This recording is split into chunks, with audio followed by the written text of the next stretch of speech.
Welcome back. The Senate has only just returned to work in this new year, and they already have their hands full. Today's developments about how the Senate impeachment trial might play out are happening against the backdrop of continuing fallout from the strike on Soleimani, which the full Senate is set to be briefed on tomorrow. Joining me now is Independent Senator Angus King of Maine. He's a member of the Senate Intelligence and Armed Services Committees. And, Senator, as I understand it, you've been briefed by the Trump White House. I understand it was a classified briefing, so there's not much that you can say. But is there anything that you've heard from the administration so far that convinces you that killing Soleimani was worth the risk, worth all of the unintended consequences? Well, I think that's a really good question. And what I haven't been able to determine, because we were talking today to analysts, to people who were, the intelligence people right close to the ground. We weren't talking to policy people. Tomorrow, there's a briefing with Secretary Pompeo, Secretary Esper, I think General Milley, and they're more on the policy level. So I'm sure that's going to be, the question is, did they weigh the risks and the benefits? Because so far, anyway, the fallout has been pretty negative. Your prior guest, I think Ryan Crocker mentioned, and by the way, I second the motion that he's one of our most distinguished diplomats. The Iranian regime was on their heels because of the financial pressure, the economic pressure, and all of a sudden we've unified them. People 2 weeks ago were protesting against the regime, and now they're protesting against us. And I think that's one of the most significant outcomes of this thing, along with whether or not we're going to get expelled from Iraq. There's a whole series of sort of cascading consequences that aren't very positive for the United States. So in your estimation, was it wise? I mean, the question isn't so much was it justified. Soleimani was a terrorist who had American blood on his hands. But was the Trump administration, did they make the right decision here, do you think? Well, I think the question was timing. Getting rid of Soleimani is a good thing for the Middle East. It's a good thing for the world. It's a good thing for America. But doing it at this moment of heightened tension, at a moment when the Iranian regime was already on their back foot, I think was an unwise decision based upon the intelligence and the information that I have right now. I always hesitate to make second guesses about these kinds of decisions when you don't have all the information that was available to the White House at the time. But it certainly appears that the negatives outweigh whatever positives there were. And maybe the positives will show up over time. And that assumes that Soleimani had some kind of mystical powers and that he can't be replaced with someone to have interaction with the various Iranian proxies and Hezbollah and the Quds Force. So that all remains to be seen. But right now, we've unified the Iranians. We've apparently worn out our welcome in Iraq.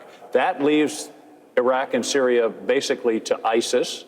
ISIS now has a much more open running field.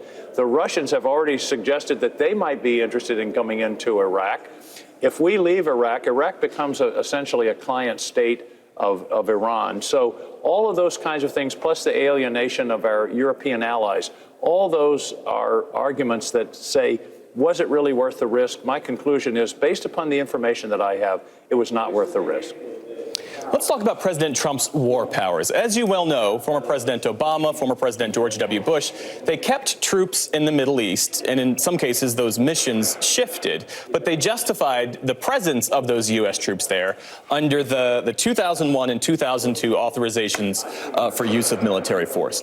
Tim Kaine, the Democrat from Virginia, is pushing this resolution that says conflict in Iran would not be covered by those previous AUMFs. Help us understand why not. Well, because those AUMF were limited. The 2001 was passed a week after September 11th, and it was focused on countries it was focused on al-Qaeda and countries that were giving safe haven to al-Qaeda, like Afghanistan. But Iran wasn't in that picture at that time. It would be stretching it beyond its common sense application. The more important question here is that Congress has largely abdicated its war power responsibility under the Constitution. Go back to 1787. The framers said Congress shall declare war. Congress has not declared a war since 1942. And we've had these authorizations, the Tonkin Gulf and the AUMF to go into Iraq. But AUMF, by the way, is authorization for the use of military force. But Congress really has abdicated this power to the president. Presidents haven't seized it so much as Congress has given it up. I felt strongly, along with Tim Kaine and others, that this is something that Congress ought to be taking responsibility for, and we ought to get this power back.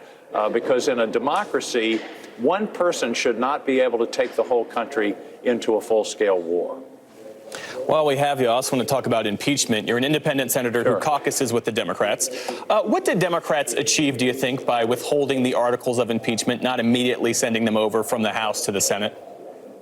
Well, I think it gave, number one, that was a decision of Speaker Pelosi. Neither I nor I think anybody on this side had any control over that. But it did give the country a chance and a conversation about what would be the nature of the trial. And also, particularly, we've seen information come out during this past 2-week period. Some emails have come out that are pretty important, I think. John Bolton has decided that he can come forward to testify to the Senate. The important thing now is witnesses and documentary evidence. Our responsibility is to get to the truth. That's all what I want is the facts. And I've never heard of a trial without witnesses or without documentary evidence. And I know Mitch McConnell said we're going to start the trial, we're going to go through a few days or a week, and then we'll have a decision whether we needed additional evidence. I can't imagine my colleagues on either side of the aisle voting to say we don't want to hear the facts. Because a lot of the complaint about the House case, the case that's being sent over whenever it comes, and I think it'll probably be fairly soon, has been these were all secondary witnesses, people who didn't have direct knowledge of what the president did and what his intentions were.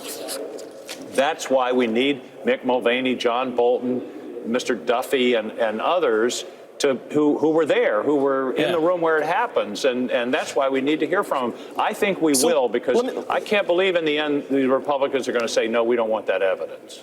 I was going to ask you that. You think in a couple of weeks' time, assuming this trial starts imminently, let's say, you think that Chuck Schumer will be in a position to change his 47 into 51. You think there will be 4 Republicans who will join with the Democrats and say, yep, bring on Mick Mulvaney, bring on John Bolton.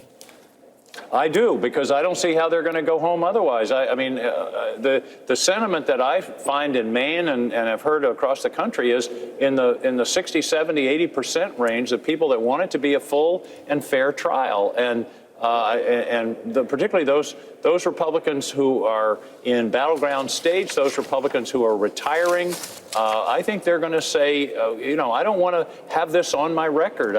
This is history.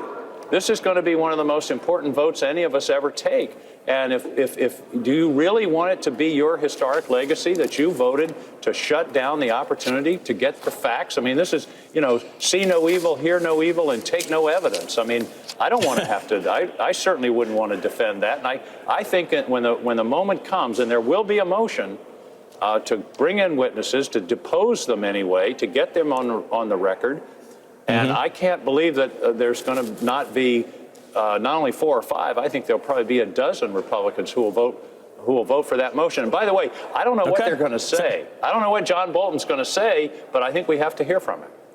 All right, a dozen senators joining with Democrats. I'm writing it down, sir. All right, okay, Senator. There you go. We'll check back in a couple of weeks.